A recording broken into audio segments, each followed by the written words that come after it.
Hola a todos, muy buenos días, gracias por acompañarnos.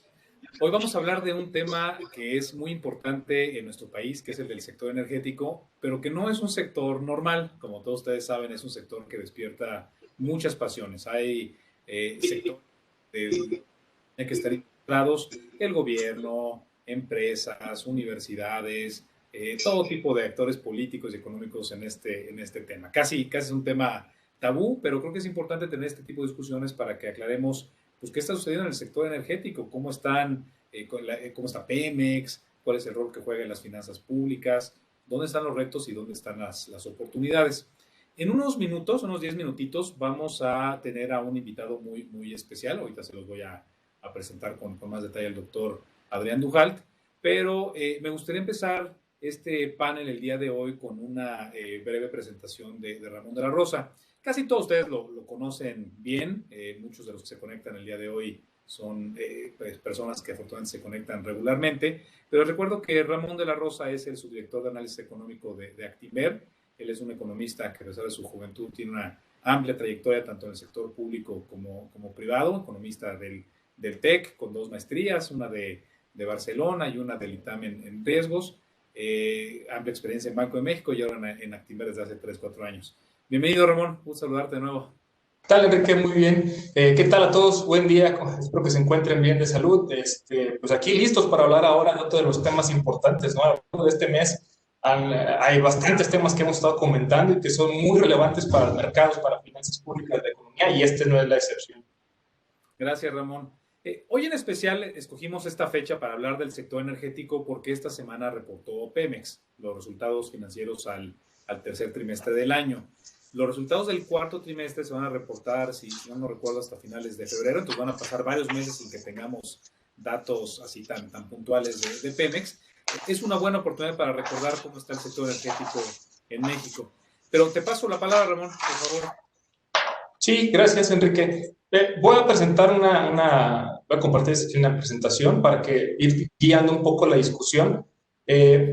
Antes de enfocarnos un poco a México, creo que es relevante ver cómo está el contexto del mercado de energías en el mundo. En particular, en los Estados Unidos, evidentemente las energías fósiles siguen siendo la principal fuente de energéticos, representan el 79% de lo que se consume en Estados Unidos, pero poco a poco estamos viendo que avanzan otros tipos de energías como la nuclear, que tiene el 9%, o las renovables, que ya tienen el 12%. Si ven ustedes la gráfica a la derecha, es un truco que se hace matemáticamente para poder ver cómo son las dinámicas de los distintos indicadores. Entonces, si tomamos 2016 como la referencia, esa es la época en la que llegó Trump a la presidencia, para ver cómo ha evolucionado el consumo de energéticos en los Estados Unidos, y podemos ver que hay un crecimiento importante en las energías renovables, comúnmente llamadas energías verdes, y esta es una tendencia que parece que podría acelerarse todavía un poco más en los siguientes años. Ya hace un par de semanas platicamos qué políticas impulsarían o Trump o Biden en caso de que ganaran la presidencia, y como vimos claramente en esa ocasión, pues Biden, su programa es impulsar este tipo de energías, crear infraestructura en los Estados Unidos, por lo cual es una tendencia que podríamos seguir observando en los siguientes años. Ahora, en este contexto donde está cambiando las fuentes de energías que están consumiendo las principales economías del mundo, sobre todo para nosotros lo más relevante es Estados Unidos, pues se ha conjuntado con una caída en la producción de Pemex en los últimos años, junto también con una caída en los precios internacionales de energético. Evidentemente, si estamos en un periodo de transición hacia otro tipo de energías, esto va a afectar los precios internacionales del petróleo, y lo que hemos estado viendo es que, por ejemplo, al menos desde 2018 a la fecha, hemos visto esta tendencia decreciente en los precios del WTI y la mezcla mexicana. Evidentemente, el segundo trimestre de este año fue el punto más bajo. Recuerden que durante abril fue cuando se dio toda la etapa de confinamiento en Europa, teníamos a China también en confinamiento, y aquí en México, en Estados Unidos, en toda América, comenzamos a cerrar algunas actividades, y fue este mes histórico donde vimos precios del petróleo negativos, que también ya hemos comentado en otras ocasiones. Entonces, se conjuga todo con un menor consumo de este tipo de energéticos en el mundo, o al menos una etapa de transición, menor producción y menores precios aquí en México, y esto en lo que se ve reflejado es en una caída en los ingresos petroleros, ¿no? Evidentemente, si tu precio cae y tu producción cae, lo que Pemex aporta al gobierno federal presenta una tendencia decreciente. En la gráfica de la izquierda, que ustedes pueden ver, es cuál es el monto de los ingresos petroleros del sector público. Antes del 2015 teníamos dos rubros, derechos, o sea, los impuestos que cobraba el gobierno federal al sector que explotaba estos campos, y los ingresos que vienen directamente de Pemex. Con la reforma energética, lo que ahora hace el Fondo Mexicano es que él recauda todos estos derechos, todos estos impuestos que cobra el gobierno federal y luego se los pasa a la administración, al SAT, para que puedan ejecutar el presupuesto del año, ¿no? Entonces, pueden ver claramente que la misma trayectoria que veíamos en la lámina anterior, donde los precios y la producción van cayendo, pues también se ve reflejado en esta desaceleración de los ingresos petroleros. Actualmente, pues casi cerca de la mitad vienen por parte de Pemex, la otra mitad por parte del Fondo Mexicano del Petróleo, pero esto lo que ha ocasionado, lo pueden ver en la gráfica a la derecha, es que los ingresos petroleros pierdan relevancia como una fuente de recursos para el sector público. Hasta agosto de este año, el día de hoy salen los nuevos datos de septiembre de finanzas públicas, pero hasta agosto los ingresos petroleros representaban casi el 10% de los ingresos que tiene el país, frente al 90% que representan otro tipo de ingresos, ¿no? Entonces, el gobierno ha tenido que ser más eficaz a la hora de recaudar impuestos para tratar de compensar esta caída que estamos viendo en la parte de los ingresos petroleros. Todo esto ha derivado, como ustedes saben, en que en las últimas fechas hay cambios en las calificaciones, Pemex ha perdido el grado de inversión, esto se refleja por la caída en la producción y en las ventas. Sin embargo, el gobierno federal ha logrado mantener el grado de inversión y nuestra perspectiva es que hacia el siguiente año sigamos manteniendo este grado de inversión. ¿Por qué? Porque ha hecho este esfuerzo importante para recaudar impuestos y ha logrado compensarlo, ¿no? Entonces, hacia adelante, pues a mí me tocó la parte fácil, que es decir, cómo llegamos hasta aquí, cómo está la situación. Lo más difícil es qué vamos a hacer hacia adelante para tratar de mantener o darle la vuelta a esta situación y que Pemex pueda ser una empresa productiva que siga aportando al desarrollo económico, pero también que tenga estabilidad en sus finanzas. Gracias, Ramón. Bueno, con esta breve presentación de cómo está en este momento el sector petrolero en particular de nuestro país, déjenme les presento a nuestro invitado. Antes de eso, déjenme poner un poquito en contexto dónde trabaja, porque creo que es un lugar muy, muy interesante. En Estados Unidos hay pues unos centros de investigación independientes que son los think tanks. Han escuchado hablar de muchos de ellos, ustedes seguramente, ¿no? El Hoover Institution, el Wilson Center, en fin. Hay muchos de mucho prestigio en Estados Unidos. Creo yo que solamente hay como 2 o 3 universidades en Estados Unidos que tienen estos think tanks afiliados a la universidad. Son independientes, pero afiliados a las universidades. Hay en Harvard, hay en Stanford y en la Universidad de Rice, que está en Houston. El think tank que está ahí en la Universidad de Rice es el James Baker Institute, que a su vez tiene un Centro México. Este Centro México es, incluyendo muchos centros de investigación mexicanos, posiblemente el centro de investigación líder para temas mexicanos y también para temas de la relación entre México y Estados Unidos. Si no conocen al Baker Institute, métanse a su página, ¿verdad? Está muy interesante todo lo que están publicando y además es un lugar que siempre está recibiendo apoyos de empresarios, de emprendedores, que muchos están conectados aquí. Puede ser que les interese ver. Uno de los investigadores de mayor prestigio es el doctor Adrián Dujalt, que hoy nos acompaña con muchísimo gusto. Les comento que Adrián estudió en la Universidad de Sussex, hizo ya su maestría y su doctorado en Inglaterra, regresa a México, trabaja muchos años en la Universidad de las Américas Puebla, siendo jefe de Departamento de Negocios Internacionales, y ya tiene algún tiempo siendo investigador en el Baker Institute de la Universidad de Rice. Doctor Adrián Dujalt, Adrián, bienvenido, muchas gracias por acompañarnos. Tienes tu mute, Adrián. Perdón. Gracias, Enrique, y gracias a todos por estar aquí. Gracias por la invitación. Gracias, Adrián. Les recuerdo a todos, antes de comenzar esta ponencia, que tenemos un chat de preguntas y respuestas. Todo lo que nos pregunten se lo voy a estar comunicando a Adrián para que lo contestemos aquí en vivo. Ya están llegando muchas preguntas, pero por favor, durante toda la conferencia, con mucha libertad. Oye, Adrián, pues creo que un buen punto para empezar esta conversación es que México, este sector energético, como lo pintó Ramón en un inicio, es un sector que tiene muchos retos y oportunidades. No sé dónde quieras empezar, si primero por los retos que traes, lo que todo el mundo tiene en la cabeza y después pasemos a oportunidades, pero en fin, el espacio es tuyo para que nos comentes qué estás viendo, por favor. Ok, gracias Enrique. Y bien, como decías, he estado asociado al Baker Institute desde el 2017, ¿no? No solamente en el Centro México, bueno, que hoy en día se llama Centro para el Estudio de México y los Estados Unidos.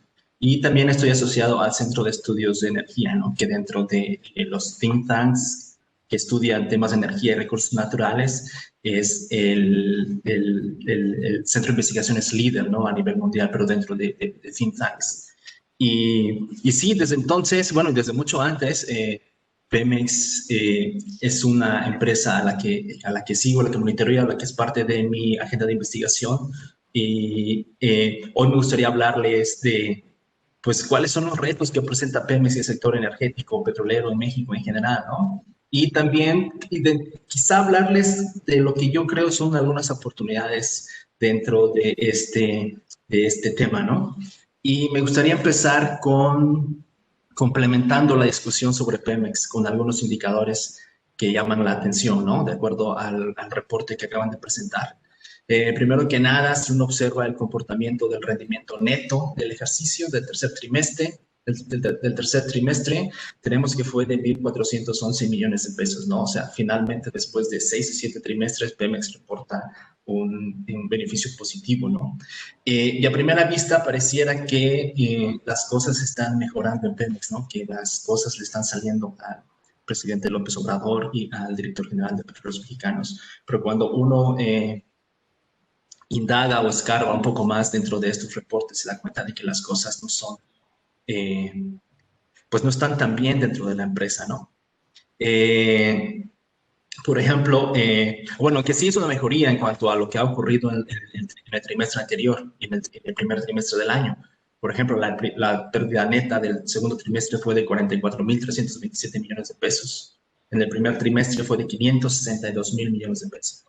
Entonces, al menos ya se pudo contener esa sangría de rendimiento neto que hemos tenido en este año, bueno, los primeros 2 trimestres, pero también en el 2019, ¿no? Y en el 2018. Y dentro de este escenario, yo creo que un indicador importante es la recuperación del precio del petróleo, ¿no? Como lo mostraba Ramón en sus gráficas. El promedio en el tercer trimestre ha sido más alto que en el segundo trimestre y eso ha contribuido de alguna manera para que Pemex presente este resultado positivo, ¿no? Sin embargo, el saldo positivo del tercer trimestre palidece, como decía, de otros indicadores que dicen más sobre la salud de la empresa, ¿no? Y a reserva de lo que el público piensa o los asistentes al webinar, creo que uno de los indicadores importantes es la deuda financiera de Petróleos Mexicanos, ¿no? Que si bien no ha aumentado en los últimos meses significativamente, pues sí es una deuda financiera abultada, ¿no? Es un peso tan importante como la carga fiscal que le impide a Pemex a canalizar recursos a proyectos específicos, ¿no?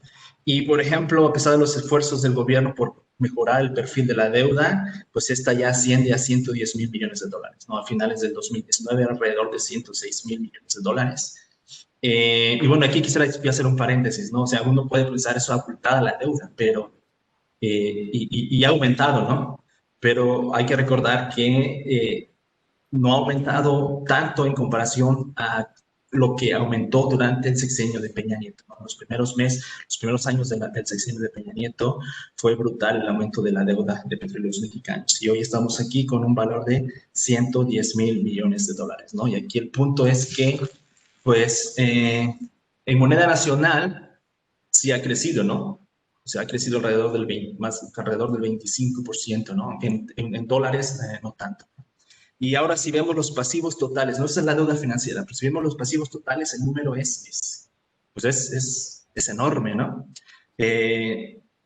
A la deuda financiera hay que añadir los compromisos de largo plazo que la empresa tiene con sus trabajadores, ¿no? Como saben, el pasivo laboral o las obligaciones de Pemex para con sus trabajadores también son onerosas, ¿no? Muy buenas para los trabajadores, pero onerosas para para la hacienda pública y para Pemex, ¿no? Y en el tercer trimestre tenemos que fue de 65.500 millones de dólares, ¿no? Entonces, a un puñado de mexicanos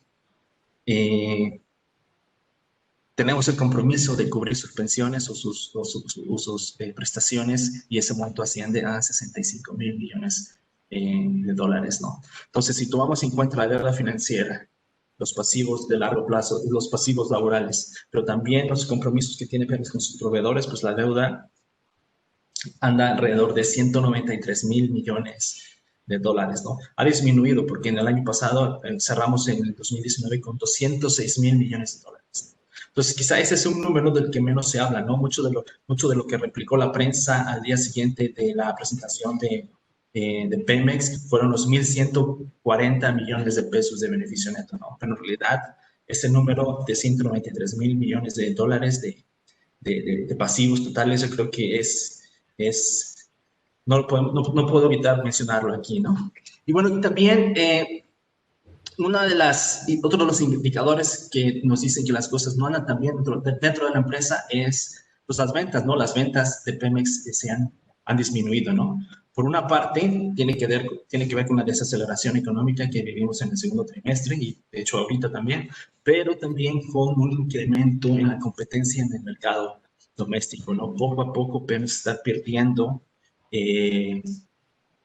participación de mercado en una de sus actividades más importantes, ¿no? Que es la comercialización de petrolíferos, ¿no? Y en ese sentido, pues tenemos que, por ejemplo, cayeron en 23% las ventas en el tercer trimestre, ¿no? Y las de gasolinas alrededor de 21%, ¿no? Entonces también esa es una preocupación genuina, yo creo que del presidente de la República y de la administración de Pemex en cuanto a que sus principales flujos o fuentes de ingreso de petróleos mexicanos están siendo pues amenazadas hasta cierto punto, ¿no? Por una mayor competencia.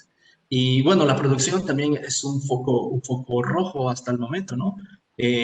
A pesar de los esfuerzos y la narrativa del gobierno, pues la producción ha consistentemente permanecido debajo de del 1.700.000 barriles, ¿no? En los últimos 4 o 5 meses, ¿no? Aunque, bueno, en la presentación decía que vamos a llegar a 1.900.000 más o menos para finales de año.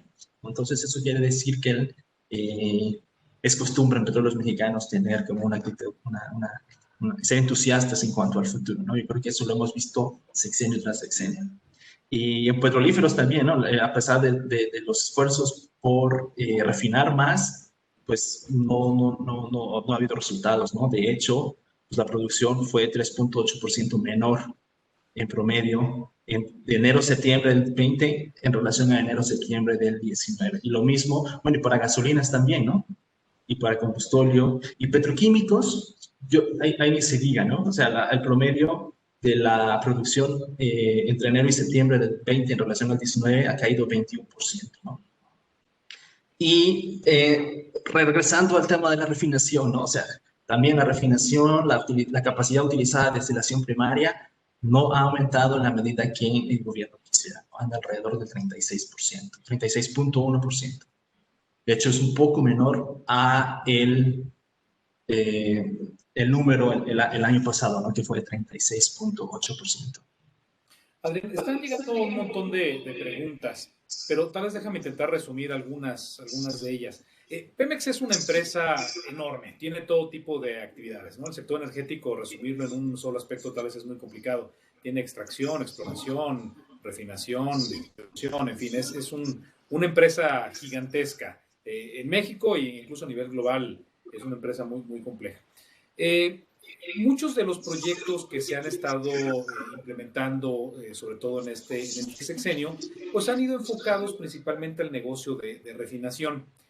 Cuando uno ve Dos Bocas, tal vez seguramente los que hemos tomado vuelos a Houston, ¿no? Que uno ve las refinerías donde tú vives, ¿no? Por cierto, pues parece difícil competir con ellos, pero al mismo tiempo creo que hay un argumento de soberanía energética, ¿no? La gasolina y en general los combustibles son algo que es muy importante para que un país pueda seguir avanzando sin riesgos exteriores.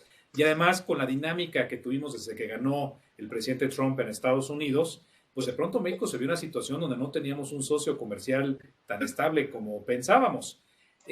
¿Tú qué opinas? O sea, ¿cómo pones en la balanza esta diferencia entre ser altamente productivo no en refinación contra las ventajas de tener soberanía energética? Ok, qué buena pregunta, ¿eh? Porque soy de la idea de que un país como México que produce hidrocarburos, es estratégico para México también producir la mayor cantidad posible de petrolíferos, ¿no? Porque es un mercado enorme, ¿no? Si no mal recuerdo, es como el quinto o sexto mercado más grande del mundo en términos de petrolíferos, ¿no? Sin embargo, el proyecto de Dos Bocas ha sido controversial, ¿no? Desde muchas perspectivas, ¿no? O sea, tenemos unas finanzas públicas muy estresadas y al mismo tiempo el presidente quiere canalizar 8.000 millones, que de hecho pues, va a ser más, ¿no? De dólares para la construcción de una refinería. Y desde ese punto de vista, bueno, desde ese punto de vista, no el hecho de que es estratégico para un país como México producir sus combustibles o lo más que se pueda, pues podría justificar un proyecto como Dos Bocas, ¿no? Sin embargo, hay otros aspectos a considerar, ¿no? Tenemos 6 refinerías que trabajan creo que cuando tomó posesión el presidente, al menos el 50%, menos del 40%, ¿no? Entonces ahí hay espacio para aumentar la capacidad de utilización de las refinerías, ¿no? Y pues, ¿cómo se llama? Sustituir importaciones y tener ¿cómo se llama? Una producción más alta, ¿no? Pero aquí también hay un tema bien interesante que es el de las eficiencias, ¿no? Porque, bueno, no sé si has visitado una refinería, ¿no? Pero son ciudades pequeñas, ¿no? Con miles de trabajadores. Entonces, mucho del valor que se pudiese agregar a un barril de crudo en una refinería, pues al final del día se lo come este valor las obligaciones que tiene Petróleos Mexicanos para con sus trabajadores, ¿no? También es negocio para Pemex importar y vender en el mercado interno. Pero bueno, la narrativa oficial es de que debemos de producir lo que consumimos. Y en ese sentido, pues, se ha decidido, ¿cómo se llama?, construir e invertir en Dos Bocas. Ahora, quizá la cronología pudo haber sido distinta, ¿no? Es decir, primero invertir en modernizar las refinerías existentes y después tomar la decisión en cuanto a Dos Bocas. Ahora, y hasta políticamente hubiera sido algo positivo para el presidente, ¿no? Porque ¿qué posibilidades hay de que al 2024 el partido del presidente llegue a las elecciones del 2024 con una refinería que no se ha concretado, que no ha empezado a producir, lo cual es factible, ¿no? Y pues no me sorprendería que también con acusaciones de corrupción. Entonces, eso es como que son argumentos para la oposición. Pero sin embargo, si hubieras retrasado la construcción, llegar a las elecciones con una refinería en construcción es una percepción diferente, ¿no? Entonces, pues sí, es un tema controversial y creo que ese dinero pudo haberse destinado a proyectos con mayor tasa de retorno. Ahora, hablando de otro de los sectores de Pemex, que es el de extracción y exploración, obviamente en aguas profundas pues requiere un capital muy importante que no sé si en este momento la empresa o el país estamos preparados para ese negocio. Pero en aguas someras y en tierra, ¿somos una potencia mundial? ¿Podemos competir con los grandes en este petróleo? Pues técnicamente Pemex es muy capaz en aguas someras. Creo que ahí tiene una ventaja importante que debe de explotar. Sin embargo, veo que hay muchos riesgos en esta industria, ¿no? Y aparte es una industria pues, intensiva en capital y de largo plazo, ¿no? O sea, no es una industria en la cual tú vayas a ver resultados en 1 o 2 años, ¿no? Lo que es en 4 o 5 años, ¿no? Quizá lo que hoy está sembrando López Obrador lo va a cosechar la siguiente administración, ¿no? O la siguiente. Y aquí, como me gustaría ver a Pemex, a mí me gustaría verla asociándose y reduciendo el riesgo, ¿no? Y compartiendo mejores prácticas, ¿no? Porque, pues básicamente cuando la empresa va sola, está asumiendo todo el riesgo. Y estas asociaciones o estos, pues sí, estas asociaciones le permitirían pues diversificar el riesgo, ¿no? Y también el portafolio, ¿no? O sea, me refiero a tener actividades en aguas someras, en tierra, profundas, pero también otra opción puede ser el desarrollo de las reservas de gas shale, ¿no? Entonces, las asociaciones para disminuir el riesgo y diversificación de portafolio, yo creo que son parte fundamental de la estrategia de las empresas de energía o petroleras de hoy, ¿no? Y son dos aspectos que se han subestimado en esta administración. Ahora, hemos hablado principalmente de los retos, ¿no? Ya habrá tiempo ahorita de hablar de oportunidades, porque yo creo que hay muchas, ¿no? Y no quiero que se vaya a quedar la gente con la impresión de que todo lo que hablemos de Pemex o del sector energético en México solamente tiene problemas, ¿no? Porque luego la moneda también está ahí. Pero antes de pasar a esas oportunidades, te quería preguntar un poco del entorno político que estamos viviendo en cuanto a regulación de energía. Hay todo tipo de siglas, ¿no? Que leemos en el periódico todos los días. La CNH, la Comisión Reguladora de Energía, la Secretaría de Energía, está Pemex, el Fondo Mexicano del Petróleo, en fin, hay todo tipo de instituciones involucradas en esto. ¿Nos podrías dar un panorama de qué estás viendo? Pues sí, básicamente, pues la CRE y la CNH son los árbitros, ¿no? En el cual Pemex es un jugador más, ¿no? Dentro de este, pues, partido, ¿no? Pero, sin embargo, como lo hemos oído en los últimos meses o en el último par de años, López Obrador quiere utilizar a estas instituciones para proteger a Pemex, para fortalecerla a Pemex, ¿no? O sea, lejos de introducir reformas al interior de la empresa para fortalecerla, lo está queriendo hacer a través de, pues, protegerla de la competencia y con la ayuda de los reguladores, ¿no? Lo cual, pues, básicamente no es el papel de los reguladores. El papel de los reguladores es ofrecer, ¿cómo se llama?, condiciones sanas de competencia para todos los jugadores y no tener una empresa a la cual consentir, a la cual proteger, ¿no? Y eso es lo que hemos estado viendo en los últimos par de años, ¿no? No solamente con el nombramiento de comisionados afines a la administración, pero también con los, ¿cómo se llama? Con el recorte del cual ha sido sujeta la CRE en cuanto a personal y presupuesto, etcétera, ¿no? Y un ejemplo bien claro es cómo en los últimos meses se ha problematizado el otorgamiento de permisos, ¿no?, por parte de la CRE. Entonces, eso también es una manera de proteger al jugador dominante, ¿no?, que en este caso es Pemex en la comercialización de gasolinas, ¿no? Entonces, hay ciertos temores de que las instituciones hayan sido cooptadas por el gobierno para favorecer a una empresa, ¿no? Y ese de lado, eso de la parte política a nivel nacional, ¿no? Y no sé si lo esté en tu radar, ¿no? De que dentro de la agenda legislativa de Morena está cambiar algunas leyes en el Congreso, ¿no? Para favorecer a Pemex, ¿no? Si el marco regulatorio actual no se ajusta a este objetivo de proteger Pemex, el presidente lo ha dicho, ¿no? Pues vamos a cambiar las leyes. El hecho de que tengan la mayoría o no, eso ya es otra discusión, ¿no?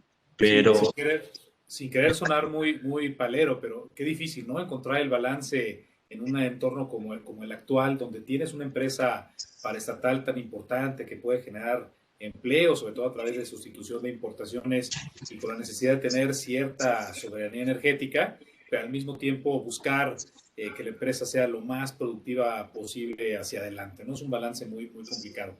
Y una cosa que tenemos en el radar es que los legisladores de Estados Unidos han estado alzando la mano en las últimas semanas, ¿no? Porque han estado viendo, pues, lo que tú comentas, ¿no? Tal vez una regulación interna que es un poco sesgada, ¿no? A favor de Pemex y menos a mercados libres. Pero desde que se firmó el TEMEC, una cosa que a mí me llamó mucho la atención es el capítulo 8 del TEMEC, un capítulo que es muy claro en decir que México tiene un derecho inalienable a sus hidrocarburos y que de hecho tiene el derecho de poder cambiar cualquier legislación, incluyendo la Constitución, en caso de ser necesario para premiar, no es explícitamente Pemex o CFE o alguna empresa mexicana, pero sí para premiar a los actores mexicanos en caso de ser necesario.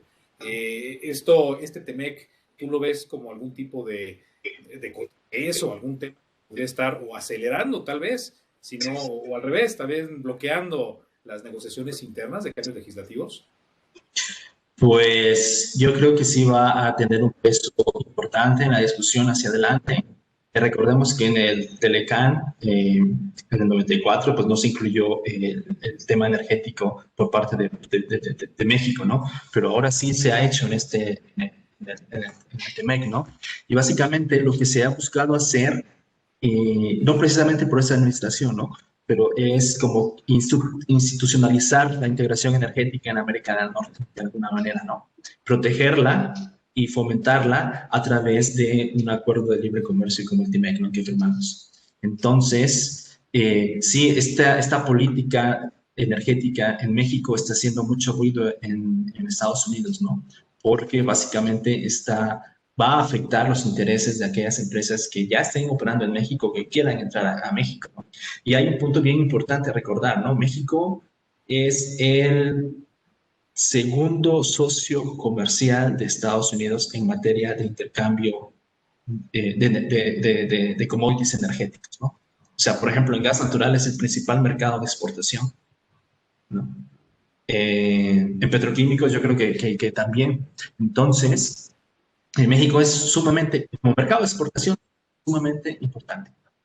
Yo creo que, si la memoria no me falla, creo que es hasta el primer socio comercial en materia de energía de Petróleos Mexicanos, de Estados Unidos, ¿no? Entonces, las empresas de aquel lado están viendo de que aquí está habiendo una política energética de orientación nacionalista que obviamente va a afectar los intereses de todos los participantes, ¿no? No solamente a empresas estadounidenses, ¿no?, sino todos los participantes, ¿no? Y no son solamente los representantes, o sea, los congresistas, ¿no?, de ambos partidos, ¿no?, republicanos y demócratas, ¿no? También son las empresas y las cámaras industriales, ¿no?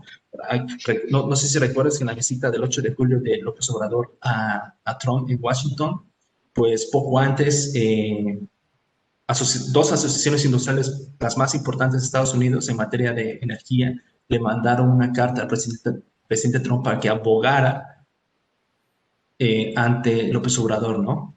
Porque pues está afectando de manera, creo que paulatina, sus intereses, ¿no? Entonces yo creo que va a estar interesante la conversación y el análisis que podamos hacer de este tema en los meses que vienen.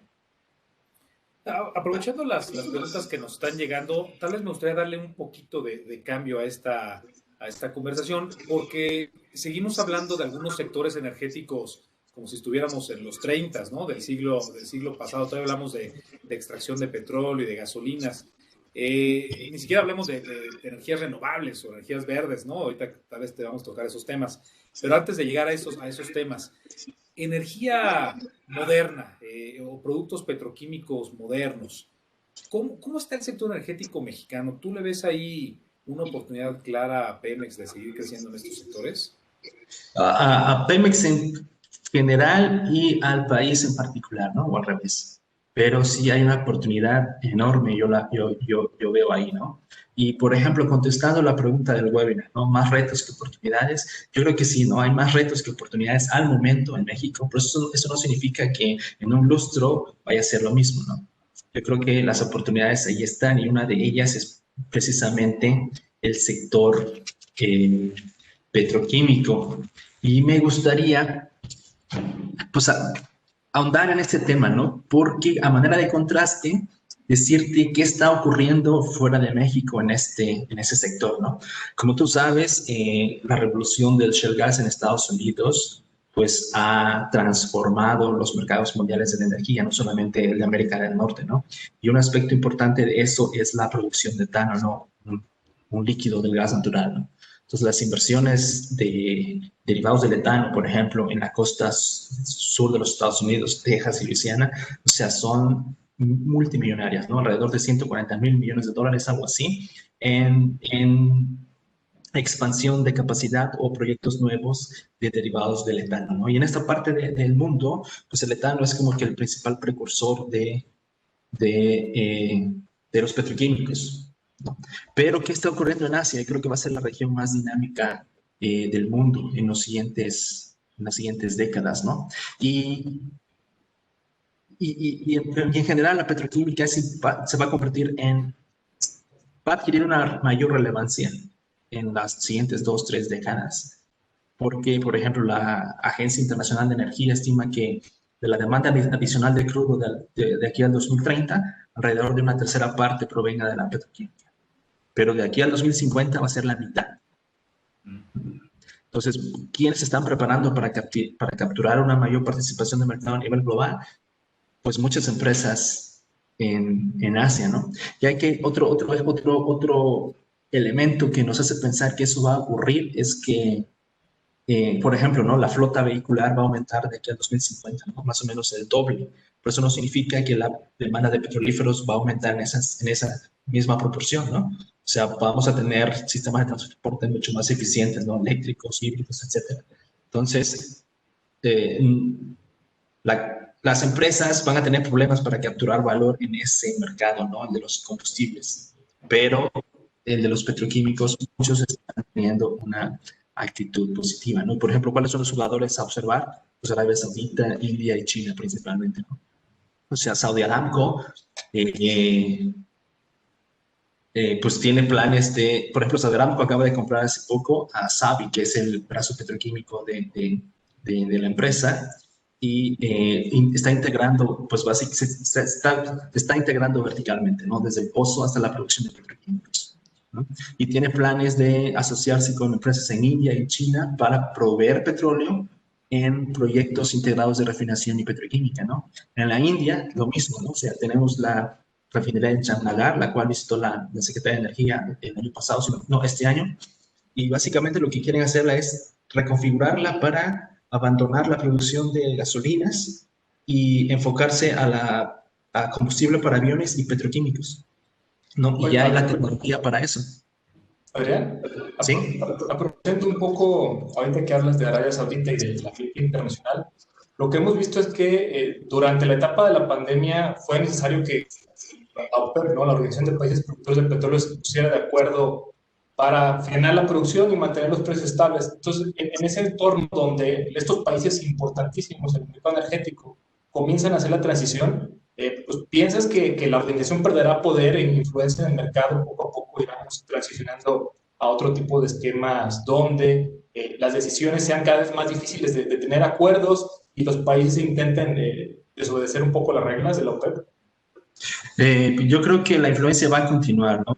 Que el petróleo va a seguir siendo una parte muy importante de la matriz energética mundial, ¿no? O sea, la OPEC y los países productores de crudo van a tener que aprender a convivir con aquellas empresas que están haciendo el salto a las energías renovables, por ejemplo, ¿no? Las cuales van a crecer significativamente, ¿no? Pero la matriz energética va a ser más equilibrada de lo que es ahora, ¿no? En el sentido de que las renovables van a tener una mayor participación, ¿no? A expensas quizá de los fósiles. Pero aquí el punto importante es que países como China, India y Arabia Saudita y varios otros, Irán, Qatar, Indonesia, están viendo en la petroquímica una manera de capturar valor, ¿no? Porque viendo que el negocio de los combustibles no va a crecer tanto como ha crecido en las últimas décadas. Entonces, ¿qué es el área que va a crecer más de lo que se piensa? La petroquímica, ¿no? O sea, y lo que me lleva a pensar eso es de que, pues si uno ve, por ejemplo, el aumento de la población que va a haber en Asia va a ser importante, ¿no? De aquí al 2040 creo que va a haber 500 millones más de personas.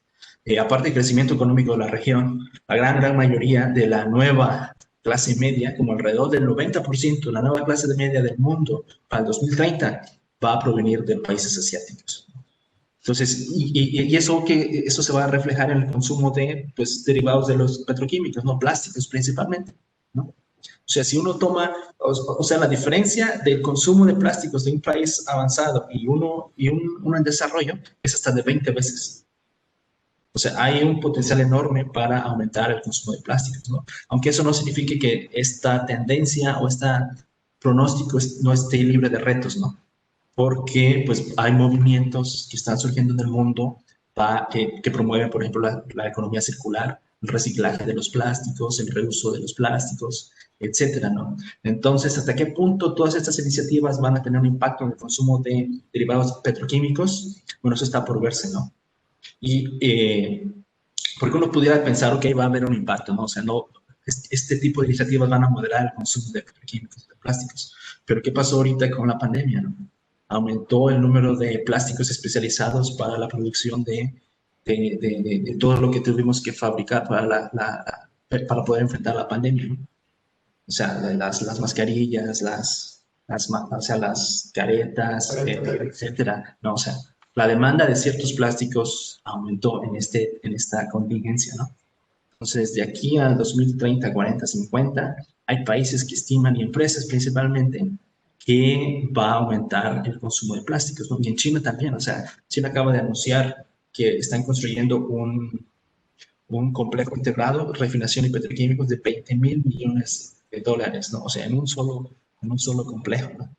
Entonces, o sea, tienes crecimiento económico, pero también tienes, ¿cómo se llama?, el aumento de la población.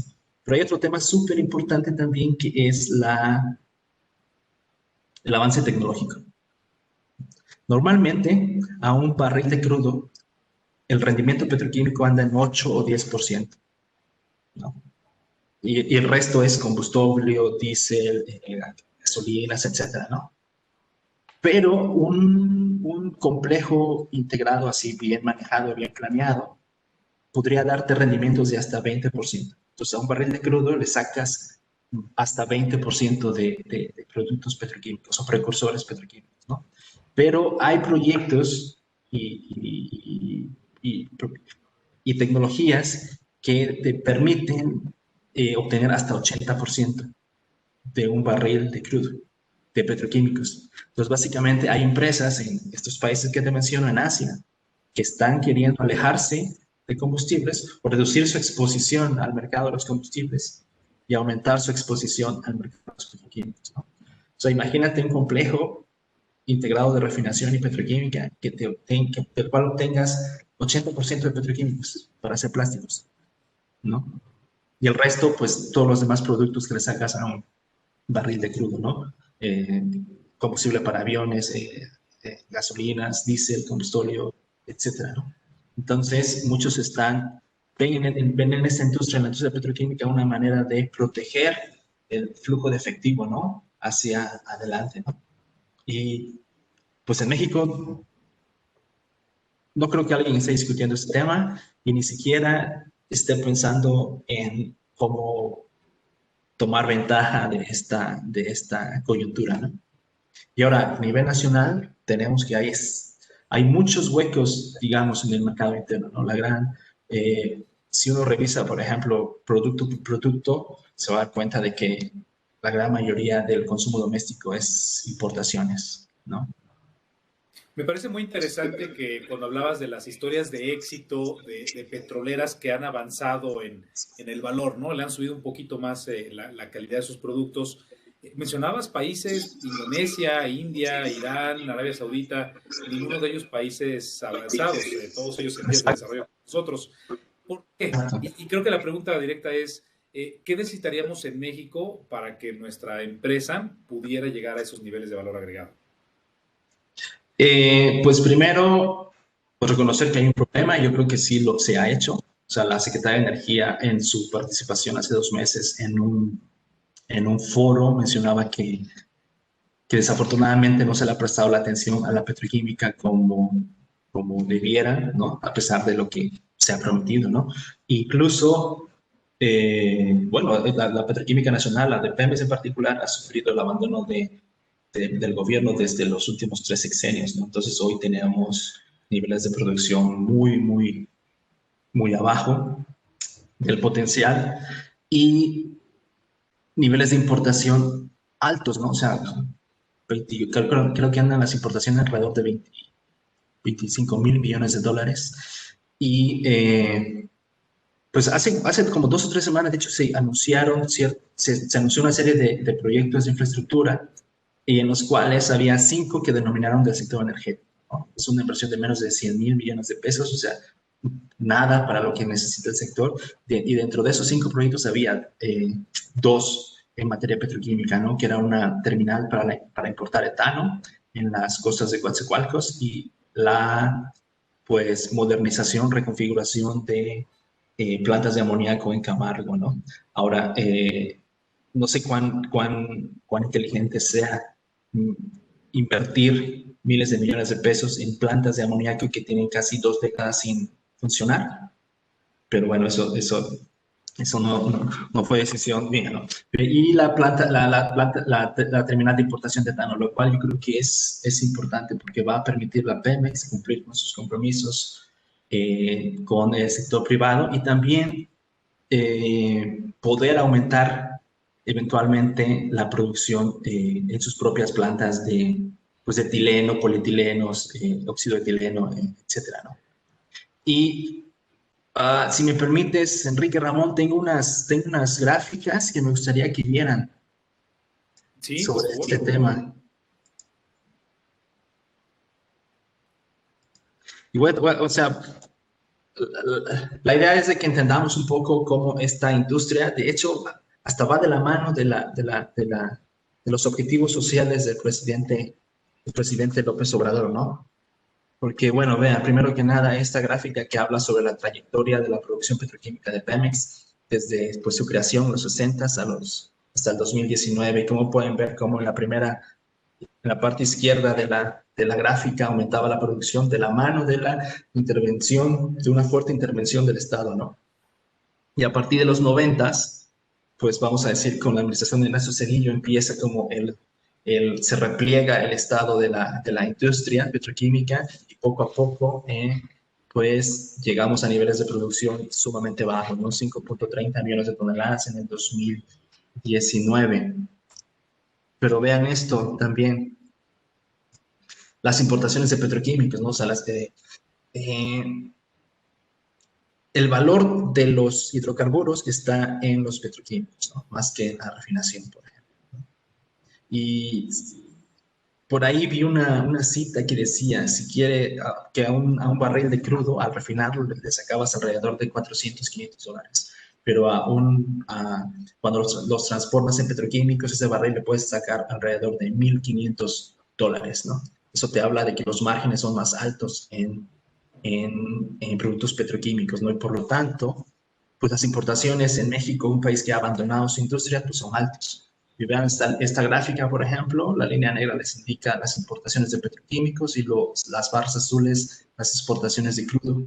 Básicamente, a principios de la década pasada, en la primera mitad, era la relación de 2-1. O sea, el doble de exportaciones de crudo. Y por cada 2 pesos que se exportaban de crudo, se importaba 1 de petroquímicos, digamos, ¿no? Pero la situación es diferente en la segunda mitad de la década pasada. Y básicamente las importaciones son ligeramente en promedio, del 2015 al 2019, más altas en petroquímicos que en exportación de crudo. Entonces, básicamente, el valor de la commodity más importante de Pemex es menor a lo que el país importa en petroquímicos, ¿no? Y vean aquí la cadena del etano, cómo ha sufrido en términos de producción y pues ha caído, ¿no? Y es la cadena, digamos, más importante del país, ¿no? Porque se derivan muchísimos productos del etano, ¿no? O sea, el etileno, de dióxido de etileno, polietilenos, plásticos, etcétera, ¿no? Y alimenta a varias industrias que utilizan estos insumos, ¿no? Y vean a la producción de metano, de gas natural, derivados del metano y amoníaco. Como saben, la producción de México de gas natural no es suficiente, ha caído en la última década, y una de las consecuencias es de que pues, se está básicamente mandando el gas natural disponible a las plantas de generación de energía eléctrica y pues se castiga, digamos, a las plantas de amoníaco que también utilizan ese gas natural, ¿no? Y pues en el 2019 no se produjo amoníaco en todo el país, ¿no? A pesar de tener una plantas en Cosoleacaque, ¿no?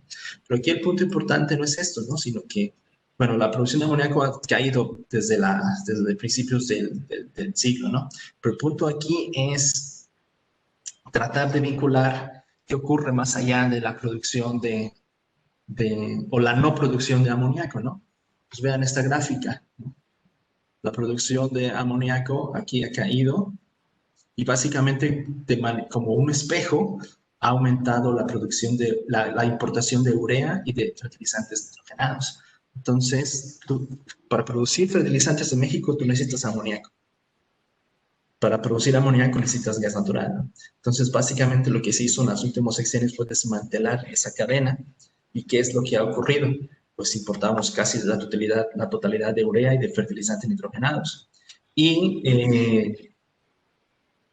ha aumentado la importación de alimentos básicos, ¿no? Entonces, es una cadenita que va desde el suministro de gas natural, producción de amoníaco, producción de urea y producción de alimentos básicos. Y de hecho, la producción de alimentos básicos no ha disminuido, ¿no? Lo que ha aumentado es la importación porque el mercado interno ha aumentado, ¿no? Entonces, ese hueco que tenemos se llena con importaciones de alimentos básicos. ¿De qué me refiero a alimentos básicos? Maíz, sorgo, trigo y frijol.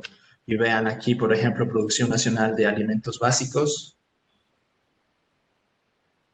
las importaciones y consumo aparente, ¿no? Entonces, aquí los tenemos, 21 millones de toneladas de importaciones, y el consumo aparente de estos 4 alimentos básicos anda en 52 millones de toneladas en el 2017, ¿no? Pero el punto es de que mucho de lo que se consume en México de alimentos básicos tiene que ver con, pues, con importaciones, ¿no?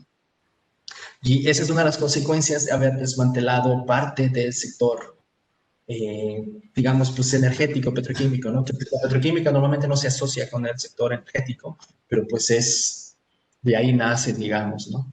Entonces, el argumento es de que en la industria petroquímica hay oportunidades que el gobierno debería de perseguir, ¿no? Y de permitir fomentar la participación privada, porque otra vez esta industria también es intensiva en capital, ¿no? Entonces, las finanzas de Pemex y del gobierno no permiten que se rescate a esta industria o que el gobierno invierta grandes cantidades, ¿no? en esta industria. Entonces, yo veo ahí oportunidades valiosas para el sector privado, aquellas empresas que se dedican a la construcción de infraestructura, de ingeniería, etcétera, ¿no? Adrián, en los 3 minutos que nos quedan, pues una propuesta muy interesante que tienes, ¿no? Que sin cambiarle nombre a Pemex, pero creo que implícitamente estás proponiendo que cada vez sea menos su significado petróleos mexicanos y más petroquímica mexicana. Muy interesante. ¿Cómo puede la gente seguir lo que estás escribiendo? Te busca en la página del Baker Institute. ¿Cómo pueden estar atentos a tus ideas? Pues ahí dentro del Baker Institute tengo mi perfil, donde se da una pequeña semblanza de lo que es profesionalmente, pero también de lo que he escrito, ¿no? Y ahí están los links a los artículos que he escrito, ¿no? Para el Baker. Aunque también me podrían seguir en Twitter, ¿no? @AdrianTujalt. Pues muchas gracias, Adrián. Gracias, Ramón, también por participar. Y pues gracias a ustedes, nuestros clientes que se conectaron el día de hoy. Ya está a punto de acabar octubre, increíble lo rápido que se ha pasado este año tan complicado. Pero uno de los temas más importantes del entorno económico nacional, que es el del sector energético. Espero que esto haya sido una sesión interesante, con ideas nuevas. Pues muchas gracias a todos por haberse conectado. Nos vemos la próxima semana, otra vez viernes a las 10 de la mañana. Muchas gracias de nuevo a todos ustedes. Hasta luego. Gracias, Adrián. Gracias, Enrique. Gracias.